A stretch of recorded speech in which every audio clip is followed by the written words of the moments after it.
यथा मनेर्नाहिका शक्ति रामकृष्णे स्थिता हि या सर्वविद्या स्वरूपां तां शारदां प्रणमाम्यहम् परतत्वे सदा लीनो रामकृष्णसमाज्ञया यो धर्मस्थापनरतो वीरेशं नमाम्यहम् कालिन्दी पुल्यकमले माधवेन क्रीडारता ब्रह्मानन्दं नमस्तुभ्यं सद्गुरो लोकनायक योगानन्द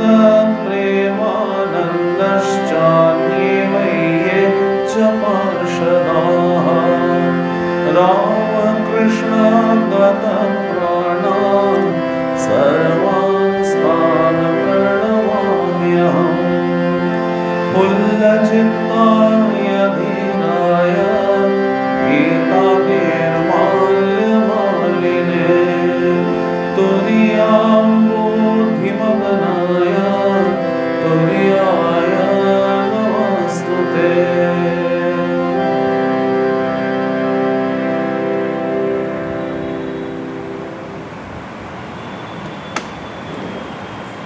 পত্র সংখ্যা 43, 43, পেজ 64। মহারাজ নিকুঞ্জ বিহারী মল্লিককে লিখছেন, পোস্ট অফিস নাঙ্গল, ডিস্ট্রিক্ট বিজনৌর, 1908 সালের 8ই এপ্রিল।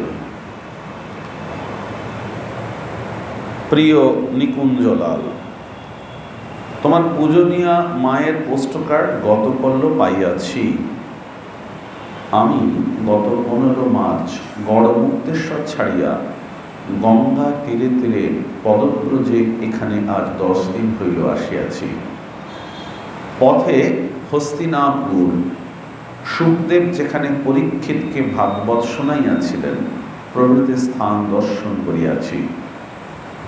গড়মুক্তেশ্বর যাওয়ার একদিন পূর্বে আমি তোমাকে একখানি পত্র দিয়াছিলাম, তাহা তুমি পাও নাই দেখিতেছি।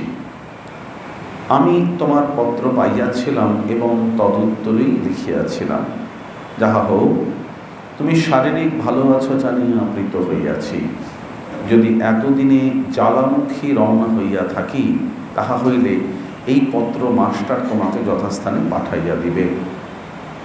আর যদি যাওয়া না হইয়া থাকে, তাহা হইলে তুমি পত্র পাইয়া আপনাদের কল্যাণ লিখিয়া সুখী করিবে। আমার শরীর সম্প্রতি মন্দ নাই, এখানে নবরাত্রি করিতেছি।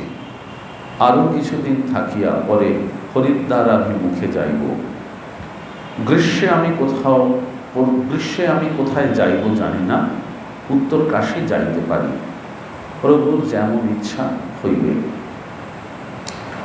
এই নাঙ্গল তুরীয়ানন্দজির যে জীবনী রয়েছে আপনারা দেখবেন, জগদীশ্বরানন্দজির লেখা যে জীবনী, তাতে আমরা মহারাজের জীবনের এই যে অধ্যায়, নাঙ্গল বলে একটা আলাদা অধ্যায় রয়েছে, আপনারা যারা পড়েছেন আপনাদের মনে থাকবে। এই নাঙ্গলে 10 দিন হলো বলছেন মহারাজ এসে পৌঁছেছেন এই এপ্রিল মাসে। এক ঘোরতর তপস্যা, কঠোর প্রবজ্জা, এক অসাধারণ কঠোরী সন্ন্যাসীকে আমরা এই নাঙ্গল পর্যায়ে দেখতে পাব। কীরকম ছিল মহারাজের এই সময়কার দিন। নাঙ্গলে মহারাজ থাকতেন বিরক্তদের ঝাড়িতে। বিরক্ত মানে হচ্ছে বিরাগ, বিগত রাগ বিরাগ, বিরাগস্য ভাব বিরক্ত। বিরক্ত মানে এখনকার ভাষা আমরা যে ইরিটেটেড বোঝাই, বাংলা শব্দের মানে এখন ইংরেজিতে করতে হয়। কি বিচিত্র ব্যাপার। খানিকটা রাগত, বা খানিকটা মানে উদ্বিগ্ন, বিচলিত, এইরকম যে বিরক্ত এখন অর্থে বোঝায়, আসলে শাস্ত্রীয় অর্থে বিরক্তের একটা আলাদা তাৎপর্য রয়েছে। বিরক্ত মানে যাদের সংসার বিরাগী, তো লোকালয় থেকে অনেক দূরে এই বিরক্তদের ঝাড়ি মানে একটু জঙ্গলাকীর্ণ জায়গা, এটা হিন্দি কথা। এই ঝাড়িতে মহারাজ থাকতেন। ওই কাছাকাছি বেশ কিছু সন্ন্যাসীরা ছিলেন। মহারাজ এখানে শাস্ত্র অধ্যয়ন করতেন আর সাধন ভজন করতেন। তুরীয়ানন্দজির জীবনী পাঠে আমরা দেখব মহারাজ বলছেন পাঠ, জপ, ধ্যান, পাঠ, এইরকমভাবে চলত। ভগবদ গীতায় একটি শব্দ আছে গুড়াকেশ। গুড়াকেশ মানে যিনি জিতনিদ্র।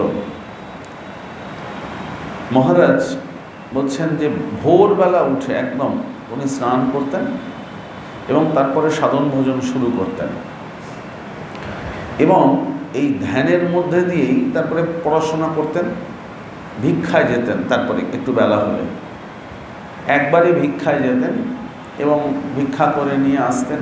ওই একবারই ভিক্ষা, সেটাকেই খেতেন ভাগ করে সকালে এবং রাত্রে সম্ভবত, আর ওই রকমভাবে চলছিল। তারপর তার মনে হঠাৎ করে উঠল যে আচ্ছা, ঘুমটা কি একেবারে চলে গেল নাকি? তিনি একটু উদ্বিগ্ন হলেন, ঘুমটা কি একেবারে চলে গেল? তখন তিনি আবার বললেন, তখন একটু চেষ্টা করে আবার নিদ্রাকে ফিরিয়ে আনলাম। কেন? ওই ধ্যানের মধ্যেই তার বিশ্রাম হয়ে যেত, আর আলাদা করে নিদ্রার প্রয়োজন হতো না। এমন হলো এই কঠোর তপস্যায় দেখা গেল তার কাপড় জামা আস্তে আস্তে ছিঁড়ে গেছে। তো ওই যেটা মোটামুটি পরিধেয় কাপড় ছিল সেটা পরে ভিক্ষায় যেতেন, আর বাকি সময় একেবারে পরমহংসবৎ থাকতেন। তুরীয়ানন্দজির জীবনের ঘটনা বলছি আপনাদের। পরমহংস অবস্থায় থাকতেন একদম। এমন হলো আস্তে আস্তে যে তার শরীর গেল ভেঙে, পা ফুলে গেছে, নদী পেরিয়ে যেতে হতো ভিক্ষায়।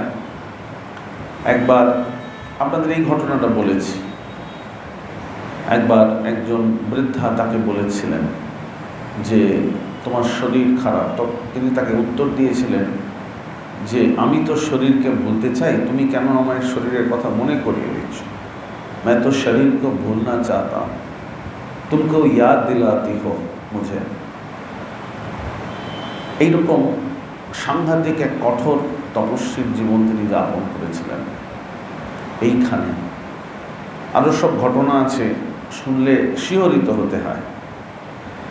কাপড় একবারে ছিঁড়ে গেছে, এরকম তুরীয়ানন্দের জীবনে অনেক ঘটনা আছে। তো শবদাহ করে লোকজন কাপড় ফেলে গেছে, সেটাকে আবার তিনি ভালো করে ধৌত করে সেই কাপড় পরতেন। সাংঘাতিক একেবারে। একবার, এটা এখানকার নয়, অন্য একটা জায়গার ঘটনা। এক জায়গায় তিনি গেছেন, ওই ভান্ডারা হচ্ছে, তো যিনি গৃহস্বামী, যিনি ভান্ডারা দিচ্ছেন, তিনি তুরীয়ানন্দজিকে জিজ্ঞাসা করছেন যে মহাত্মাজি, বৈরাগ্য কি করে হয়? তো অত্যন্ত তেজের সঙ্গে তুরীয়ানন্দজি উত্তর দিচ্ছেন, বৈরাগ্য কী করে হয় আমি কি করে বলবো? আমার যদি বৈরাগ্য থাকতো তাহলে কি আমি তোমার এখানে খেতে আসতাম? একবার তুরীয়ানন্দজি প্রবোজ্জায় রয়েছেন, তো সেই সময় ব্রিটিশ ইন্টেলিজেন্স তাকে গুপ্তচর সন্দেহে তার পিছু নেয়, পশ্চাৎ ধাবন করে। ব্রিটিশ ইন্টেলিজেন্সের কিছু লোক, একজন। তো তুরীয়ানন্দজি নিজের ভাবে চলেছেন, তারপর সে তাকে পেছনে ধাওয়া করেছে। তারপরে এরকম যেতে যেতে তার সাথে কথাবার্তা হচ্ছে। হতে হতে তাকে বলছে যে দেখো, তোমাকে আমি জেলে পুরে রাখতে পারি। তুরীয়ানন্দজি তার খুব ভারী মজার উত্তর দিয়েছিলেন। সেসব অনেক কিছু রয়েছে, যে আমাকে যদি জেলে পুরে রাখেন ভালোই হয়, এমনি তো খেতে পাই না, অন্তত জেলে খেতে পাবো। তারপরে বলছেন, তো সেই ভদ্রলোক শুনে অবাক হয়ে গেছে, এরকম কথা বলছে, আপনাকে ভয় করে না? আমাকে দেখে আপনার ভয় হয় না? তুরীয়ানন্দজি বলছে, আমি যমকেও ভয় করি না। তারপর সেই ভদ্রলোক তার পিছনে ছেড়ে দেন। বহু ঘটনা আছে। স্বামীজিকে দর্শন করতে তিনি এত ব্যাকুল হয়েছিলেন, স্বামীজির দর্শন মানুষে তিনি এক জায়গা থেকে আরেক জায়গায় যাচ্ছেন, পথে বিপদের মুখে পড়েছেন, দস্যুর হাতে পড়েছেন, সাংঘাতিক সবাই। এরকম সব রোমহর্ষক ঘটনা আছে তুরীয়ানন্দজির সাধক জীবনে। আর কিছু নয়, এটা দেখলে পরিষ্কার বোঝা যায়, বা এইগুলো পড়লে যখন আমরা ভাবি, তখন আমাদের নিজেদের মধ্যে খুব উৎসাহের সঞ্চার হয় যে এমন জীবন। ঠাকুরের পার্শ্বদের কাছে এরকম কথা শোনা যেত যে আমরা তো ফকিরি করেছি, কিন্তু তাতে আমাদের কোনো অসুবিধা হয়নি, কষ্ট হয়নি, কেননা আমাদের জপ ধ্যান ছিল এবং তাতে আমরা খুব আনন্দ পেতাম। স্বামীজি অবশ্য তার পরিণত অবস্থায় অনেক সময় তার শিষ্যদেরকে অধিকারী বুঝে তাদেরকে মধ্যপন্থা অবলম্বন করতে নির্দেশ দিয়েছিলেন। স্বামীজির বিভিন্ন লেখায় পাওয়া যায়। অনেক সময় তার শিষ্যদের বা জুনিয়রদের স্বামীজি বলতেন যে দেখ, আমরা এত কঠোরতা করেছি যে একটা সময় আমাদের যে জীবনের যেটা একটা শ্রেষ্ঠ সময়, সেই সময় আমাদের শরীরটা ভেঙে গেছে। মধ্যপন্থা অবলম্বন করার কথা অনেক সময় অধিকারী বুঝে স্বামীজি বলেছেন। একবার খুব ইন্টারেস্টিং একটা কনভারসেশন আছে। কালীকৃষ্ণ মহারাজ স্বামীজি সেবা করেছিলেন বিরজানন্দজি তার সঙ্গে। বিষয়টা হচ্ছিল এইরকম যে কর্মযোগ মানে সেবা নাকি সাধন ভজন। তো স্বামীজি সেই কথোপকথনের সূত্রে বলছেন যে আমার ছেলেরা জপ ধ্যান এসব এর পাশাপাশি কাজে কর্মেও খুব মন দেবে, আমি এটা চাই। কখনো কখনো কর্মযোগকে স্বামীজি আলোচনার ক্ষেত্রে কখনো কখনো, আসলে বিবেকানন্দের লেখাগুলো যখন পড়তে হবে তখন খুব কনটেক্সটটা বুঝে পড়তে হবে। যে কোনো কারোর লেখাই খুব কনটেক্সট বুঝে পড়তে হবে, তা না হলে বিভিন্ন সময় বিভিন্ন রকম মনে হতে পারে। সেই আলোচনার সূত্রে স্বামীজি বলছেন, সেই যে আলোচনা হচ্ছে যে আমার ছেলেরা, আমি চাই তারা এই কর্মে, কাজে কর্মে বা সেবা যোগে খুব মন দেবে। তো বিরজানন্দজি সেখানে একটুখানি অন্য মত পোষণ করে স্বামীজির সাথে কথা বলছেন।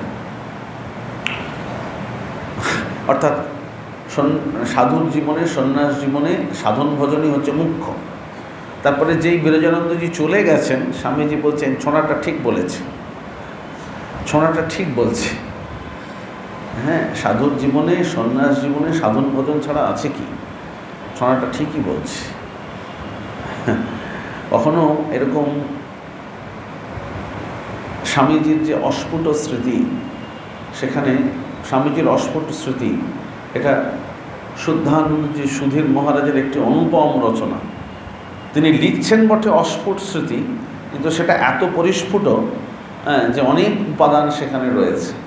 তো সেখানে এক জায়গায় উনি এরকম বলছেন যে, বা স্বামীজির বিভিন্ন জায়গাতে পাওয়া যায়, স্বামীজি এক জায়গায় এরকম বলছেন আমি মানে সন্ন্যাসীদের উদ্দেশ্য করে বলেছেন, বলছেন দেখো, এই ত্যাগ বৈরাগ্য ছাড়া কিন্তু খুব মুশকিল ধর্মলাভ হওয়া। শ্রীরামকৃষ্ণের এখানে একটা খুব ঠাকুর সুন্দর রিকনসাইল করেছেন। শ্রীরামকৃষ্ণ বলেছেন সন্ন্যাসীরা বাইরে এবং ভিতরে উভয় ত্যাগ করবে। আর গৃহস্থদের উদ্দেশ্যে বলছেন, মাস্টারমশাই বলছেন সংসার ত্যাগ কি করিতেই হইবে? তখন ঠাকুর বলছেন না, তা কেন, তোমরা মনে ত্যাগ করবে। তো এই ত্যাগ এর ব্যাপারটা কিন্তু খুব গুরুত্বপূর্ণ। ত্যাগে নৈকে অমৃতত্ব মানসহু। তো তাই মনে ত্যাগ এটাও খুব গুরুত্বপূর্ণ, অর্থাৎ ডিট্যাচমেন্ট, এইটার কথা বলা হচ্ছে। পরের পত্র কাশীধাম থেকে মহারাজ লিখছেন 19/7/1911। তোমার 27শে আষাঢ়ের পত্র 2-4 দিন পূর্বে পাইয়াছি। বেলুড় মঠ হইতে এখানে পুনঃপ্রেরিত হইয়াছিল। পত্র প্রাপকের নাম লেখা নেই। কাশীধাম থেকে লেখা চিঠি 19/7/1911। তোমার মানুষ হইবার ইচ্ছা আছে জানিয়া বড়ই সুখী হইলাম। সর্বান্তঃকরণে প্রার্থনা করি যেন মানুষ হইতে পারো। তুমি কি মার নিকট দীক্ষা পাইয়াছ? ভিতরে আকাঙ্ক্ষা থাকিলে একদিন না একদিন তাহা পূর্ণ হইবেই। সৎ কার্যে বিঘ্ন অনেক, কিন্তু তাই বলিয়া ছাড়িয়া দিবে না। যত বিঘ্ন যত্ন তত অধিক হওয়া উচিত। ব্যাকুলতা বাড়াই তো ভালো, কিন্তু সেটা আন্তরিক হওয়া আবশ্যক। পূজার সময় যদি মাকে দর্শন করিতে পারো, চেষ্টা করিবে। বাহিরের সঙ্গ না থাকিলে ভিতরের সঙ্গে মন বিশেষ করিয়া লাগাইবে। ভিতরের সঙ্গীকে আপনার করিতে পারিলে বাহিরের সঙ্গী তত প্রয়োজন হইবে না। ভিতরে যিনি আছেন তিনি সচ্চিৎ আনন্দময়, তাহাকে চিন্তা করিলে জড় হইতে হইবে না। সর্বতোভাবে সেই প্রেমময় ভগবানের শরণাগত হও, তিনি সকল বুঝাইয়া দিবেন। তিনি অন্তর্যামী, অন্তরের ভাব বুঝিয়া সকল ব্যবস্থা করেন।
দেখুন, এই গানটা এক অসাধারণ সাধক ভাবের গান, খুব ভালো।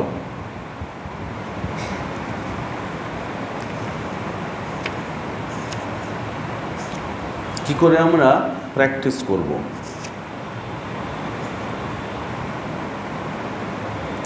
রামপ্রসাদ তার অননুকরণীয় ভাষায় আমাদের উপহার দিয়েছেন এই গানটি।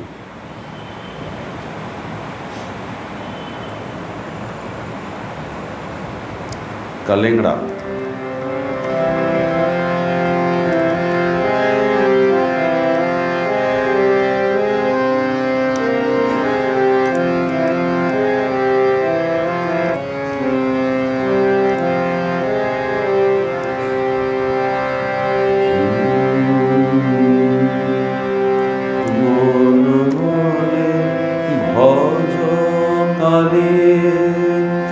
ইচ্ছা হয়তো যে আচারে গুরু দত্ত মহামন্ত্র দিবানিশি জপ করে মন বলে ভজ কালী।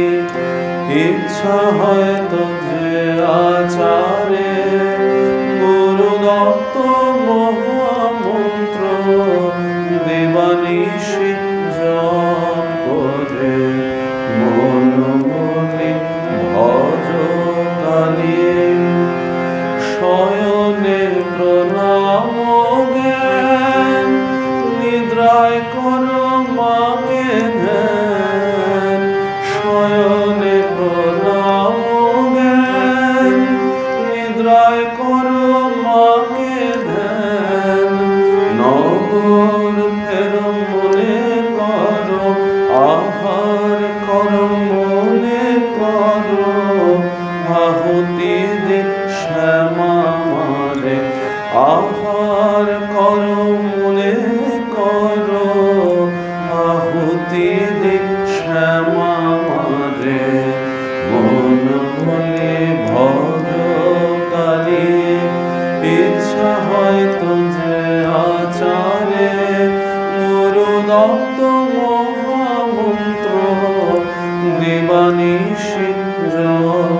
যতই শোন কর্ণ ফুটে সবই মায়ের মন্ত্র বটে, যতই শোন কর্ণ ফুটে সবই মায়ের মন্ত্র বটে। কালী পঞ্চাশত বর্ণময়ী, কালী পঞ্চাশত বর্ণময়ী, বর্ণে বর্ণে নাম ধরে মন বলে ভজ কারে। ইচ্ছা হয়তো যে আচারে গুরু দত্ত মহামন্ত্র দিবানিশি জপ করে মন বলে। আনন্দে রাম প্রসাদ রটে মামি রাজন সর্বঘটে, আনন্দে রাম প্রসাদ রটে মামি রাজন সর্বঘটে। নগর ফেরো মনে করো প্রদক্ষিণ শ্যামা মারে, নগর ফেরো মনে করো প্রদক্ষিণ শ্যামা মারে। মন বলে ভজ কালী ইচ্ছা হয়তো যে আচারে গুরু দত্ত মহামন্ত্র দিবানিশি জপ করে। শয়নে প্রণাম জ্ঞান নিদ্রায় করো মাকে ধ্যান, শয়নে প্রণাম জ্ঞান নিদ্রায় করো মাকে ধ্যান। আহার করো মনে করো, আহার করো মনে করো আহুতি শ্যামা মারে। মন বলে ভজ কালী, মন বলে ভজ কালী, মন বলে ভজ কালী।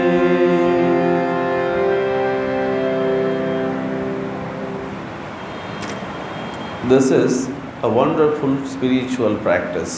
রামপ্রসাদ বলছেন, শয়নে প্রণাম জ্ঞান নিদ্রায় করো মাকে ধ্যান, নগর ফেরো বা আহার করো মনে করো আহুতি দি শ্যামা মারে। একবার শ্রীরামকৃষ্ণদেবের সঙ্গে একটা চমৎকার এক্সপিরিয়েন্স। বলছেন ঠাকুর খাচ্ছেন আর একজন দ্রষ্টা দেখছেন যে ভেতর থেকে যেন কে একটা এসে আহারটা গ্রহণ করছে।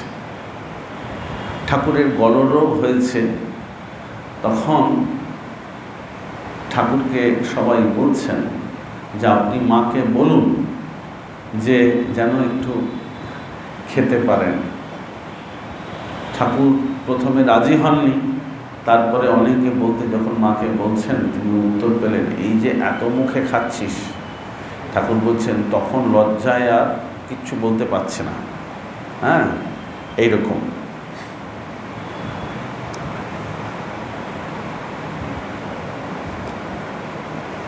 স্বামী নিরূপানন্দকে লিখিত বেলুড় মঠ থেকে 11ই জানুয়ারি 1912। এখানে ঠাকুরের স্বামীজির জন্মোৎসবের কথা লেখা হয়েছে। দেখুন, বলছেন তোমার 2রা এপ্রিলের পত্র যথাসময়ে পাইয়াছিলাম। শ্রী স্বামীজির জন্মোৎসব উপলক্ষে বড়ই ব্যস্ত, তাই উত্তর দিতে বিলম্ব হইয়াছে। কাল তাহার তিথি পূজা উৎসব হইয়া গিয়াছে। আগামী রবিবার দিন সাধারণ উৎসব ও কাঙালি ভোজন। কাল 4-5 লোক খাইয়াছিল, রবিবার 4-5 হাজারের আয়োজন হইবে। বাবা, বেলুড় মঠে 1912 সালে 4-5 হাজার লোক, এটা খুব দারুণ একটা তথ্য, ভেরি গুড ইনফরমেশন। তুমি দেশে গিয়া কেমন আছো, আত্মীয় স্বজনরা কিরূপ মনে করিতেছেন এবং তুমি বা কিরূপ বুঝিতেছ, তাহাদিগের সহিত বেশ সদ্ব্যবহার করিতে বিরত হইও না, তাহা হইলে সেবা ধর্ম মিথ্যা হইয়া যাইবে। সর্বভূতেই বিভু বিরাজমান, ইহাই প্রধান লক্ষ্য। পুরীতে যখন ছিলাম দু একদিন তোমাকে মনে পড়িয়াছিল, এখানে আসিয়া তোমার পত্র পাইয়া আপ্লুত হইয়াছি। আমি এখন শ্রী ঠাকুরের উৎসব তপ মঠেই থাকিব মনে আছে। প্রভু যেমন করিবেন অবশ্য সেরূপই হইবে, তোমার সহিত দেখা হইলে আনন্দিত হইব। এইরকম মহারাজ লিখছেন। আবার 1 ফেব্রুয়ারি 1912 এই একই সন্ন্যাসী মহারাজকে লিখিত, মাই ডিয়ার শ্রীধর, তোমার 31 জানুয়ারির পত্র পাইয়া সমাচার অবগত হইয়াছি। তোমার পিতার শারীরিক অসুস্থ সংবাদে দুঃখিত হইয়াছি। পিতার সেবায় তৎপর থাকিবে বলা নিষ্প্রয়োজন। পিতা স্বর্গ, পিতা ধর্ম, পিতা হি পরমন্তপঃ, পিতরি প্রতিমাপন্নে প্রিয়ন্তে সর্বদেবতা, ইহাই শাস্ত্র শাসন। তুমি সেবা ধর্ম গ্রহণ করিয়াছ, জীব সাধারণের উপকার করা তোমার কর্তব্য। পিতার সেবার কথা কি? তোমার তেমন সঙ্গ লাভ হইতেছে না, অবশ্য কষ্টের কথা, কিন্তু কি করিবে? তোমার অন্তরে যে পাবনানাম রহিয়াছেন, এখন তাহার প্রতি অধিকতর আকৃষ্ট হইবার চেষ্টা করিও। তিনি সকল সুবিধা করিয়া দিবেন। শ্রী শ্রী ঠাকুরের জন্মতিথি পূজা 20 ফেব্রুয়ারি মঙ্গলবার, আর সেই রবিবার দিন সাধারণ মহোৎসব। আসিবার চেষ্টা করিও। আমাদের ভালোবাসা ও শুভেচ্ছাদি জানিবে।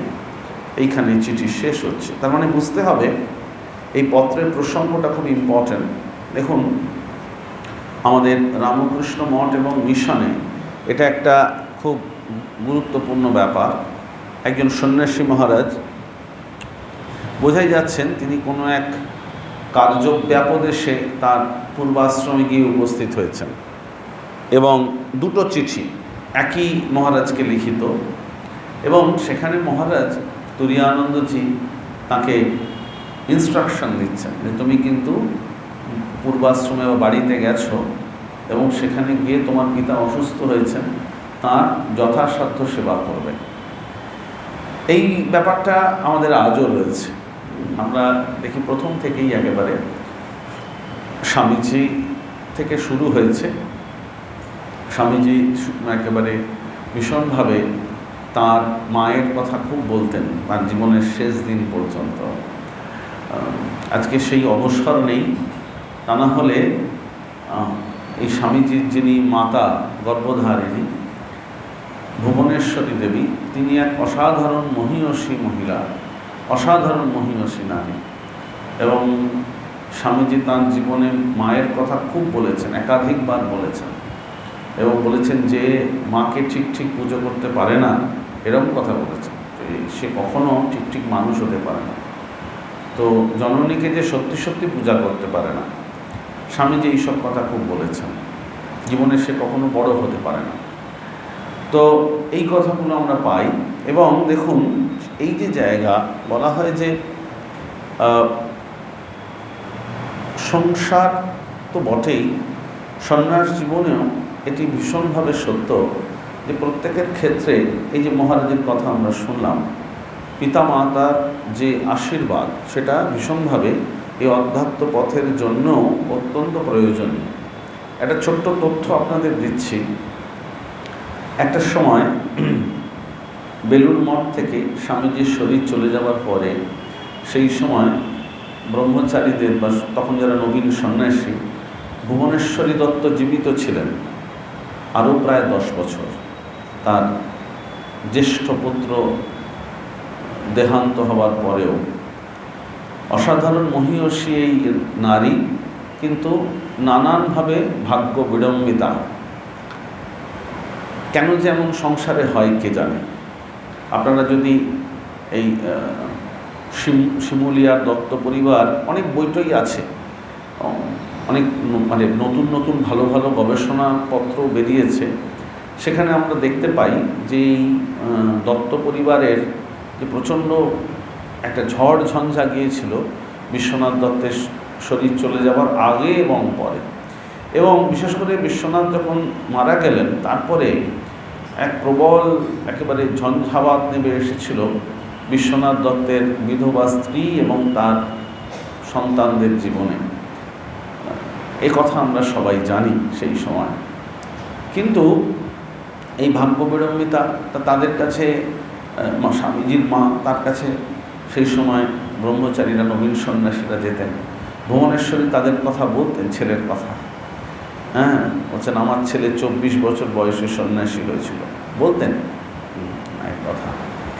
সেই সময় একটা ট্র্যাডিশন ছিল, আমি শুনেছি মঠের অনেক প্রাচীন সাধুদের কাছে। তারা অবশ্যই ভুবনেশ্বরী দেবীকে দেখেননি। তারা বলতেন মাস্টারমশাই, সে সময় ঠাকুরের গৃহী ভক্ত যারা জীবিত ছিলেন বা পার্শ্বদের যারা সঙ্গ করেছেন গৃহী ভক্তরা, অনেকের কাছেই তারা যেতেন। মাস্টারমশাইকে দেখেছেন এমন একজন দুজন মানুষকে আমি দেখেছিলাম। তারা মাস্টারমশাইয়ের কথা বলতেন, একেবারে একদম শ্বেতশুভ্র ওই দাড়ি যে চেহারা আমরা দেখি। হ্যাঁ, সবাই বলতেন মাস্টারমশাই একবারে ঠাকুরের ভাবে ভাবিত হয়ে থাকতেন সব সময়।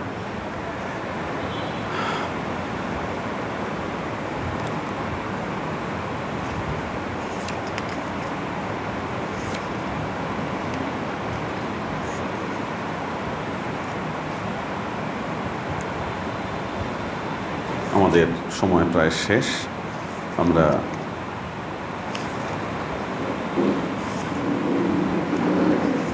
একটু ঠাকুরের নাম করে আমরা শেষ করব।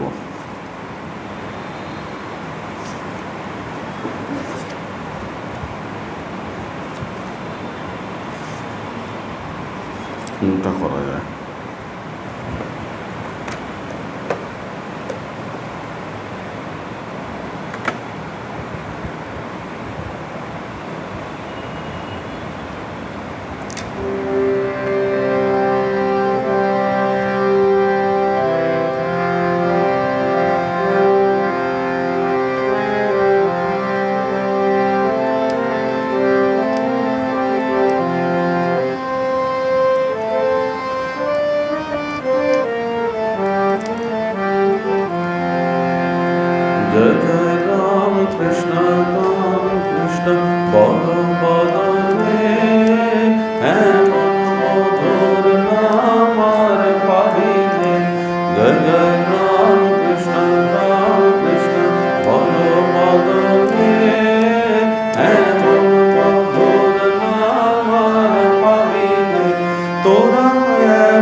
বদনে এমন মধুর নাম আর পাবিলে। গদাধর নামে তুমি এলে ভুবনে, কত পাপী তাপী উদ্ধারিলে তোমার নামে। গদাধর নামে তুমি এলে ভুবনে, কত পাপী তাপী উদ্ধারিলে তোমার নামে। জয় জয় রাম কৃষ্ণ বল বদনে এমন মধুর নাম আর পাবিলে। এমন পতিত পাবন আর পাবিলে, এমন কাঙাল ধন আর পাবিলে। তোরা এমন পতিত পাবন আর পাবিলে, এমন কাঙাল ধন আর পাবিলে। জয় জয় রাম কৃষ্ণ বল বদনে এমন মধুর নাম আর পাবিলে। যত মত তত পথ সাধন জীবনে, অবতার বরিষ্ঠায় প্রণাম চরণে। যত মত তত পথ সাধন জীবনে, অবতার বরিষ্ঠায় প্রণাম চরণে। জয় জয় রাম কৃষ্ণ বল বদনে এমন মধুর নাম আর পাবিলে। জয় জয় রাম কৃষ্ণ বল বদনে এমন মধুর নাম আর পাবিলে। তোরা এমন প্রেমের ঠাকুর আর পাবিলে, এমন দয়া ঠাকুর আর পাবিলে। তোরা এমন প্রেমের ঠাকুর আর পাবিলে, এমন দয়া ঠাকুর আর পাবিলে।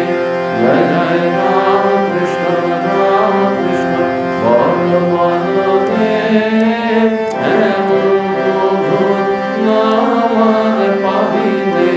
জয় জয় রাম কৃষ্ণ বল বদনে এমন মধুর নাম আর পাবিলে। জয় জয় রাম কৃষ্ণ বল বদনে এমন মধুর নাম আর পাবিলে।